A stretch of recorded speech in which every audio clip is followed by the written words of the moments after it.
Hello everybody, I'm going to show you some of the things I do when I start the new school year. So the first thing I do is I cross-list courses that I want to combine. So I don't want to have to do the same content twice for English 3 and then this section of English 3. So I'm going to cross-list them. The way you cross-list is you're going to choose one to be the parent course. So I put my cursor over the title. This is period 1. So that's going to be the master or the parent course.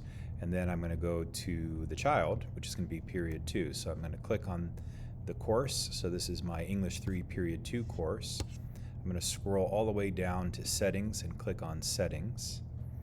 And then I'm going to click over here on sections. And I'm going to click on this period 2 section, which is the, this is going to be the child course. And I'm going to cross list it with my period 1. And the you start typing in part of a title and you'll see the courses. And so I want to cross list it to this parent, period 1. I don't have to put in the code because I already found the class, and I just go cross list this section. And then a little bit of magic happens and you go back to your dashboard, and now I only have one English 3 course. So they've been combined. So what's the next step I do? Well, I'm going to click on this now cross-listed combined course. It's actually periods 1 and 2, so I'm going to want to change the title. This title is generated by Infinite Campus, so now I want to change the title. And so I'm going to scroll back down to the settings, click on settings, and then I'm just going to call this English 3, and I'm going to put the school year, and that kind of helps me to keep things organized, and maybe my name. And I typically just have both of these lines, name and course code, I have them be the same. Anytime you make a change in the course details or the navigation, you need to save your work, especially if you do a lot of different things. If you don't scroll to the bottom and update, or in navigation save, you're going to lose all that work. So what did I do? I changed the course name so that all my students see English 3 the school year and then their teacher name, and I'm going to update. Now I'm going to go back and do some other changes to the settings, but this is kind of an important one, that's so that students aren't confused if they see a period that's not the period that they're taking the class. So I've changed that. The important thing to remember is that even though I've cross-listed these courses, I can still assign work to one period and not to the other. When I group people together, I can group them by section. That would be class period. When I'm in the grade book, I can sort from one period to the other. So if I go to filters, now this is the enhanced filters, which I'm going to turn off because I'm not a big fan of it, but it does work pretty well and it has some features that the other one doesn't have, but I'm just going with my preference. But this is the enhanced one. If I want to go from section to section, I just click on apply filters, click on section, and then I have a choice here, so period 2. So now I'm only seeing period 2, and if I want to see period 3, I got to go click sections and then go to period 1. And now I've got period 1 here. I'm not a big fan of this because you can see there was a lot of clicking to get there. So I'm going to turn off the enhanced filters because it just doesn't, it's not my preference. Some teachers actually do like it. It does have a few more features than the old school method, but you have that option. So how do I turn off the enhanced filter and so I can have a simpler system? So I go back to the settings. Remember, settings is down here, and I'm actually already there, so settings. I'm going to go to feature options, and I find enhanced gradebook feature, and I'm going to deselect it. I'm going to go disabled. Now on this one, I don't have to do any saving. So again, the only time you really have to save is when you change the course details or the navigation. So feature options is just turning things on and off. Let's look at what happens in the gradebook. So I go back to the gradebook, and there are no filters so that I can switch between periods, but it's just a matter of activating them in the views. So I click on view, filters, and I want to see sections. Now I have this, and this will stay here until I turn it off. And I don't turn it off, so this will stay here for the whole year. So I can very simply switch between periods in the gradebook, okay?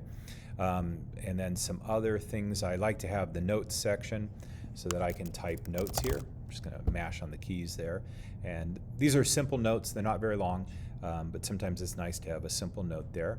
The other thing is I'm going to move the total column from the very far right, which sometimes it'll disappear. I'm going to push it to the front. So move to front, and now my totals are going to be here. I know this this needs to refresh and it'll show. Let me just refresh the screen then. There we go. So now the total is going to be on the left side next to their name. That's a preference. And let's see, the arrangement works for me, the filters, and then I'm going to go to the sprocket over here on the right-hand side, and this is where I'm going to adjust my late policy. If you use a grade floor, then you would just set, whatever your grade floor is there.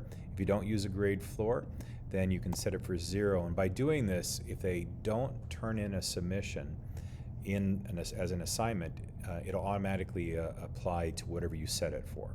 So if your grade floor is 50% or 40% or whatever, a missed assignment that's not uploaded to Canvas will automatically get your grade floor, and if you go with zeros, you just put a 0 there. If you don't select this, then you'll have to hand enter in the zeros, or you'll have to hand enter in whatever your grade floor is. Most teachers are going to click on this, and I'm just going to put my grade floor. Then you'll hit apply settings. But then there's also, if you're going to do a deduction for late submissions, a lot of teachers are using grading for equity, so they wouldn't even bother with this. But if you have a deduction, you can do it by percentage, and it could be day or hour. I think hour is for online courses, so this was originally designed for online courses. And then this would be your grade floor. So if your grade floor is 40% or 50%, you put in your grade floor. And if it's 0, you put in 0. You can also do fractions. You don't have to do entire percentages. So this is 1% per day, and this would be 0.1% per day. And it has statistically, it has quite less of an impact. And I'm not sure how far you can go, but you can do fractions of a percentage as well. So I'm going to cancel out here so I can do these things a little bit later. So another thing, publishing your courses. So I'm going to go back to the dashboard. I combine these English 3 courses, and they're not published. If you forget to do it, your students will remind you. I'm just going to hit publish, and right now I'm going to have it set to the syllabus. And so I'll go choose and publish. Now, what does that mean that I've set the home page to the syllabus? So I click on the course, and the first thing they're going to see is the navigation on the left here and my course syllabus. Now I haven't uploaded it yet, but it would be here, and then below the syllabus would be the course summary. Now the nice thing is as the year goes on, I can change the home page to whatever I want to use. Some teachers, they structure their class as modules, so they might use the course modules as the home page. Some use the assignments list. Some teachers create a static front page. It might have a resource page with links, etc. So you have some options, and the nice thing is these options can be changed as the year proceeds, so you find what kind of works best for you.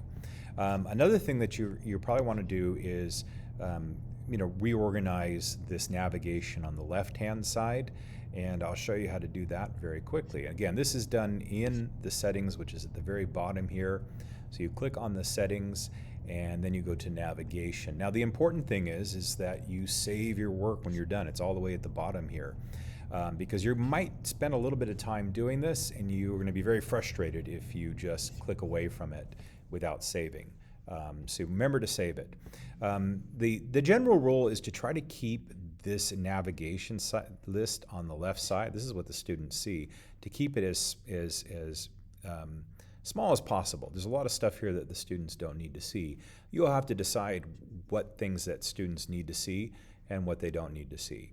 And so the assignments, that's helpful. I use discussions, but they don't need to see the discussion board. I provide links to individual discussion items in the agenda, so I'm going to disable that.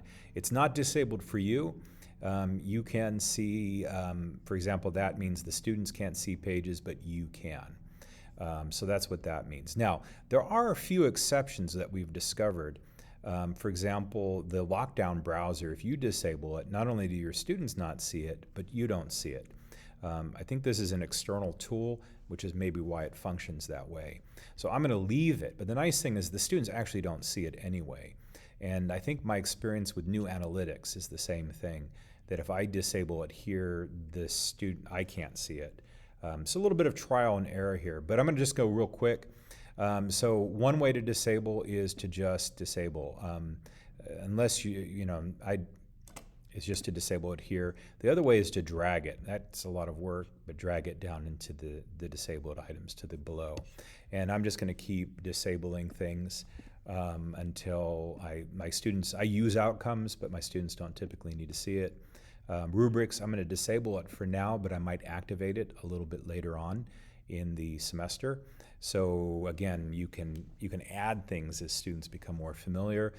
Big blue button we don't use. Collaborations could be a helpful tool. I'm not using it right at the start. Google Drive is already connected. I don't know that this is a necessary thing there. New analytics, the students won't see it.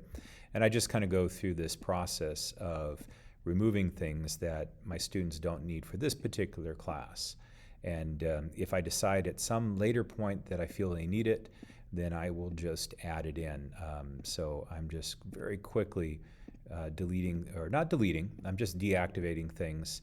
Again, lockdown browser, they're not going to see it, so I'm going to keep it active.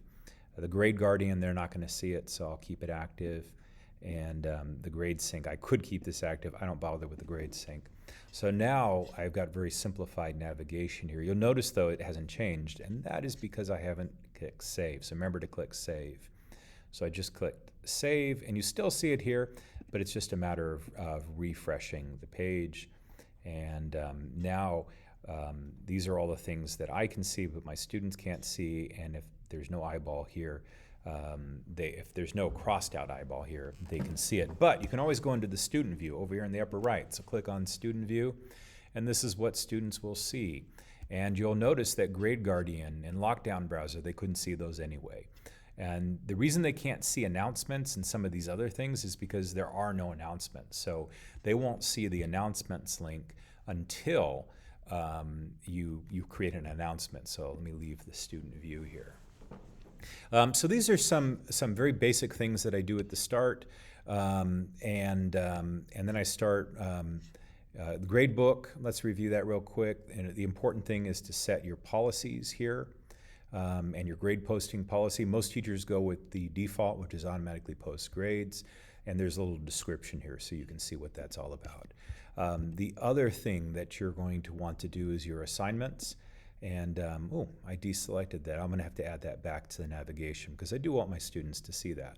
But this is where you're going to create your grouped assignments. These would be categories. Default is assignments, but you click here and you can add, you can start adding in the different categories that you grade on. And my browser remembers some of the previous things I've entered in, which is why I'm able to just type in a letter and it gets there. But you create your categories here. Now, at present, this is unweighted. A lot of teachers use an unweighted gradebook. That's fine. If you wanted to weight these categories, then you would click on the little menu item over here. So those three dots. And then you would do assignments, groups, weight. And then you would select this, and then you would add up, you would create your percentages adding up to 100%. So you would set your percentages that way. So that's if you use a weighted gradebook. I'm not going to use it at the present. It is something that you can change mid-year, but that will affect the grades, and so it's really something you need to do at the beginning of the year. You need to decide if your gradebook's going to be weighted or not. I don't know how else you would express that in your course syllabus, right? Now let's talk about importing content. How do you import content? You go down to the settings. And I think you can also do this in the, you can import course content here. You can also do it from the home page, which is where you see import existing content. So I'm going to do it from the home page. Now I clicked on home, and you'll notice that when I clicked on a home, it bounced to the syllabus link because that's the home page. And if I change it to modules, when you click on home, it'll bounce to modules. And if you click to a particular page, it'll bounce to that page. But let's talk about importing existing content. I'm going to click here, and I'm going to select copy Canvas course. That's the most relevant. I'm going to find a course from a previous year, so English 3, 22, 23. You'll see the date right here. But it's so much quicker to see it when it's in the title. So that's what I do. And then I'm going to include completed courses. That's last year's courses, so you want to make sure that's checked, and it's already checked by default. Then you have an option to import all content, or you can import specific content. And this is what a lot of teachers do because they don't necessarily want to have every announcement and every assignment even. Sometimes they want to just include certain things. And then you can adjust the dates. The shift date, I'm not sure how functional that is, but removing dates will work just fine. And then I'm going to click import. Now, because I've chosen select specific content, when I click import, it's going to ask me for content selection. So you see, it's not going to do anything right now because I have to select the content. If you had chosen all content, it would just have initiated the process. So I go to select content, and all these things are deselected, and I can just click on the main box and I can import everything. So all my modules, my syllabus, or I can be selective by clicking on that little arrow, and they're grouped by categories, and I can select individual assignments. Now this seems like a lot of work, and it is, because you might have a lot of assignments. But you might want to go through that process if you want some of those and not others. Otherwise, if you import all the content and you decide not to use a good number of assignments or a good number of those items, you're going to have to delete them. So a little bit of work at the front end helps. Now I'm going to cancel out of this process because I don't really want to import anything just yet. I want to think about what I'm going to import. The nice thing is you can import content really at any time of the year. And so if you only import a certain amount of content, you can always import the other parts at a later point. And you can import from different iterations of classes. Maybe the first year you taught, you have different material from the second year. And so you can kind of go back and forth.